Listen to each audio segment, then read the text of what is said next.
शुभ संध्या। मु रूपाली आज आपण मानक गोटे छोट गपटी शुणेबी। आशा करुच्ची आपण मानक निश्चय पसंद आसब।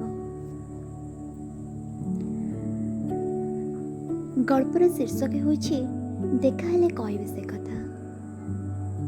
आसंते शुणिबा। अपेक्षार शेष आज। हाँ, अपेक्षार शेष आज। नील आकाश तले टिमटिम आखिरे चाहि रही लेखा, ठीक चातकटे परी। रंजन मुहर पदे, केवल से पदे कथाटी शुणा। हाँ, रंजन तार पिलादिन साथी, जहाँ सह बालीघर ठू नहीं सुनार संसार स्वप्न देखी आसी लेखा। सबुथर तो पचारे आ कि कहबू, सबुथर पुणी उत्तर बस चेन्नई हस।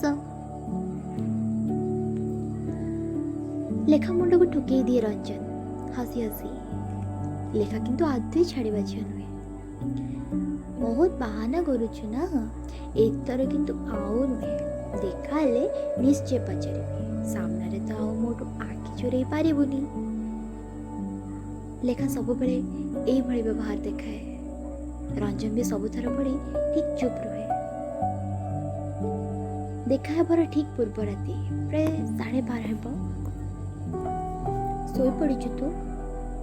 ना, निद नहीं। कहीं क्या सह एमती कथा होचु कि राति अधरे तो निद नहीं? से किछि नुहे, तू बुझी पारबनी। छाड़ से कथा, तू एजे सोइनु जे एमिति बास। अच्छा, तोर मन अछि ना काली आमे? हाँ हाँ, तो कथा पुणी केमिति भूली जेबे भाभी पारछु तू? तो आसीबा आगरू मु जाई पहुंची जाइथिबि देखिबो। अच्छा एमती की? हाँ परा, देखिबुनी खाली? अच्छा ठीक अछि, देखिबि। हौ हेला, एबे राति बेसी हेलाणी, सोइबो जा। सोइबि जे पुणी कौन? सोइबु जा। मो कथा खाली खातिर पड़ुनी। आउ किछि कहबू? रंजन पिलाटी दिन जाने लेखा को कथा शुणा चाहे। से टिके आखि बड़ बड़ करी कहला, सोई पड़, बेसी राति हेलानी। Good night. हाँ न कह, हेले काली जदि न कहू ना, सत कहूची कथा हेबिनी आउ तो सह। देखिबो एमिति मन मने गुणगुण होता है लेखा। सुन सुन सेपटू रंजन सुर। हाँ कह, पुणी कौन है तोर? जाऊनु सोइबो। काली ना से नील रंग ड्रेसटा पिंधि आसबो, से तो बहुत सुंदर लाग। मने मने हसी हसी मुहर हाथ दे लेखा कहूए, जाम मो मड़ी थी। हलो मो चंडी, काली पक्का कहबे। एबे खुश? एबे तो नहीं, काली कहबे। एबे सो चुपचाप। अच्छा सुन। हाँ कह। प्रॉमिस? हाँ बाबा प्रॉमिस। लेखा आखि को निद काहे, केमिति सकाळ हेबो आउ से भेटिबो ता मनर मଣିଷ सह। आउ शेषरे से मुहूर्त आसी पहुँची गला। दुईटी निरीह मनर मिलन। सकाळ गोटे अद्भुत व्यस्तता अछि लेखा भितरे। गोटे आशंका भितरे बितुछि सब मुहूर्त। लागुछि जेमिति कोठी किछि अप्रत्याशित घटुछि लेखा सह। बहुत तार एई आनमना भाव को पढ़िनी पचारि सारलेनी, तो देह ठीक अछि तो? लेखा किंतु जाने ये सब लक्षण ता अभिसारर। सतरे से आज भेटिबो ता इप्सित को।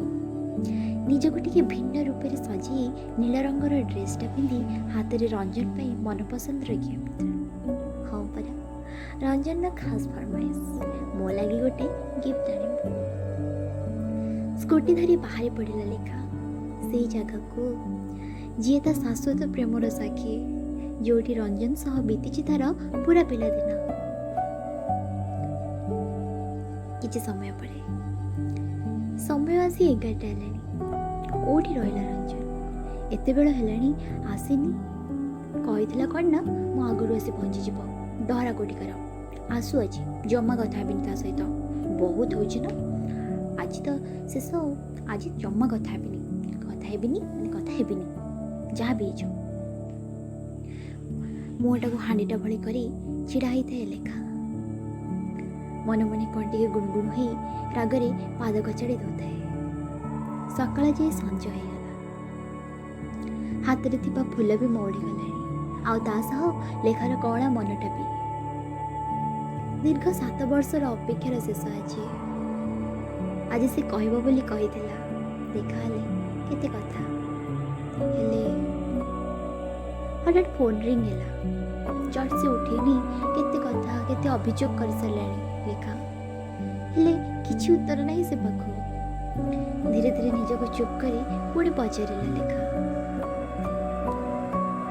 ତୁ ଶୁଣିପାରୁଛୁ ନା ମୋତେ? ଏଇ ତୁ କାନ୍ଦୁଛୁ? ନାଇଁ, ମୁଁ କାନ୍ଦୁନି, କିନ୍ତୁ ତୁ କୋଉଠି ଅଛୁ? କହିବି ସବୁ କହିବି। ଆଗ କହ, ଏତେ ସଜ ହେଇ କାହା ପାଇଁ ଅନେଇ ବସିଛୁ? ନୀଳ ପରୀଟେ ପରି। ଚୁପ୍ କରନ, ମୁଁ ଅପେକ୍ଷାରେ ଅଛି, ତୁ ଆସିବୁ। ହେଲେ କୋଉଠି ତୁ? ଆଉ ତୋର ମନେ ଅଛି ନା ଆଜି ପ୍ରମିସ୍ କରିଥିଲୁ ତୁ? କିଛି ସମୟ ନୀରବ ପରେ ରଞ୍ଜନର ଉତ୍ତର, ସବୁ ମନେ ଅଛି ଲୋ ଚଣ୍ଡୀ, ସବୁ ମନେ ଅଛି। ତୋ କଥା ପୁଣି ମୁଁ ଭୁଲିଯିବି? ଏମିତି କେବେ ହେଲାଣି ନା ହବ? ହେଲେ କୋଉଠି ତୁ ରଞ୍ଜନ? ଚଣ୍ଡୀ, ତତେ କହିଥିଲି ନା ମୁଁ ଦେଖାହେଲେ କହିବି ସେ କଥା।